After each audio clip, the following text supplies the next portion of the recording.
Hi, welcome to Philosophy Religious Studies 328. This is an online course. My name is Brian Smith, and I'll be the professor for this course. This is a new thing doing this course online, so hopefully it'll be great. There may be a few bugs along the way, but hopefully no major problems. This first week, well, this is just an intro thing that I'm doing right now, and I'm going to try to be very brief. Just to say hi, just to say, well, look at the list of things that you should see on the screen. If you scroll down, there's about 5 important things you need to do just to make sure you're all prepared for the course, both in terms of your computer, in terms of reading the syllabus, which you should be able to access there. There's a little quiz that you have to take. You have to take that quiz. It's very easy, but you have to take it. It's an administrative thing.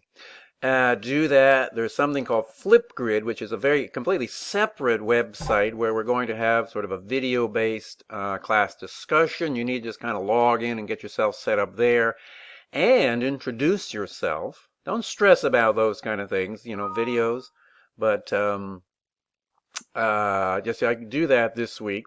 So anyway, once you get a bunch of those things done, there are some readings I want you to have a look at. There's no particular assignment or whatever. There'll be a quiz next week which touches on some of this, but spend some time on that. And anyways, get in touch with me if you have any questions, concerns, or whatever, suggestions if you have them.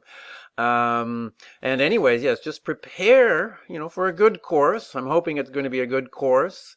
But it is an online course, so just be aware if you haven't done that before. They tend to be a little different in the sense that time can just get away from you. If you don't stay on top of things very rigorously or with great self-discipline, you run the risk of falling behind, and it's never very good when that happens. So do your utmost to stay at this right sort of pace that the class is moving along with. And if you ever do have any problems of any kind, whatever, or questions and so on, never hesitate to get in touch with me.